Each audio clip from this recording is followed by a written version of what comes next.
G'day and welcome to another video review from chroniclechamber.com. Today we are looking at this, folio number 9, which is titled Roughnecks.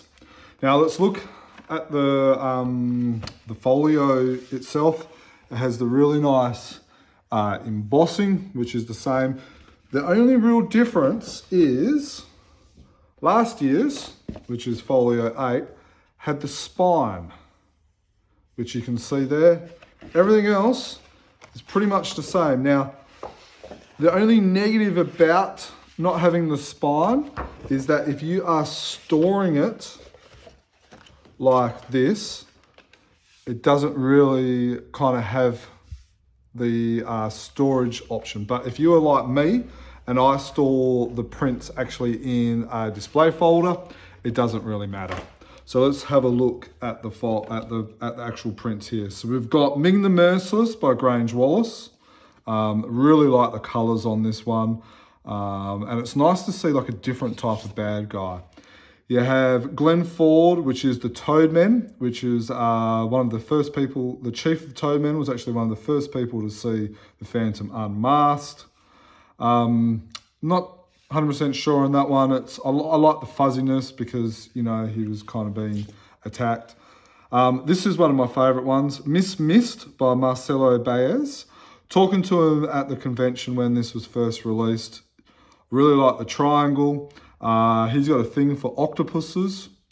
So yeah, now for those who don't know, Miss Mist is Sarah Cartwright. Used to be a bad guy, but then figured out to be brainwashed and was actually a good person.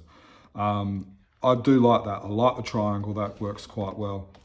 The Rogues Gallery by Shane Foley. Now, this is definitely a Wilson McCoy. You got the Governor and Susie there. You got Mr. Hogg here. You got the Thuggees. You've got, I think that is the Maharaja's daughter. Game of Elva, I believe, and you got the Hairy Twins. Obviously, one of them with Princess Valerie. I do like Shane's collage style work there, and of course, coloured by Sarge. Bababu by Chewie Chan, very intense. A lot of cross hatching. I'm actually not sure if this is Bababu or whether it should be the Python. It's titled Bababu, but I actually think this is the Python, as you can see by the snake on the arm. I do like this one. I love the real intense and close up. This one, Alex Tripp, which is the Vultures. Now, for those who don't know, we talked to Alex Tripp recently on a podcast, and he talked about the possibility of doing a foil prints. This would have been a great foil print. You've got the rings, no guns on the belt, which is interesting. And then you've got all this broken glass, which is just screaming out to be a foil. So I really wish that someone would do some foil prints. So that would have been a great one. This is Bababu by Kyme. So it definitely is a spelling mistake in the other one. This is from a filming story, actually, where he got thrown in the tunnel and he had to throw up the handcuffs. I love this orange. It really draws the attention. The Scarlett Sorceress by Jeremy Macpherson, which is a Ray Moore classic story. He's done well. I like this. I like the focus is on her. Really enjoy his work. Tea by Antonio Lemos. He's kind of done a double of this. There's also a version which is the Frew cover as well. His work. I think sometimes when he does his pastels and stuff, it doesn't actually come up that well on a print. This one's come up all right, but sometimes, I'm not sure if you can see it. I don't know, sometimes printing doesn't quite come out as good as it really does look in real life. Moogoo, such an ugly guy. You've got the Phantom. Obviously, you've got your eyes kind of get drawn in like that. Then you've got a Betty Page lookalike Diana. Really enjoyed that story. Filming has done a remake of that story as well, quite in the last couple of years as well. The Sing Pirate by Lauren Marshall. Really like her style. Love the colours, the redness, the explosions, makes the purple pop out, draws your eye into the middle, which is where the action is. So really do like that one.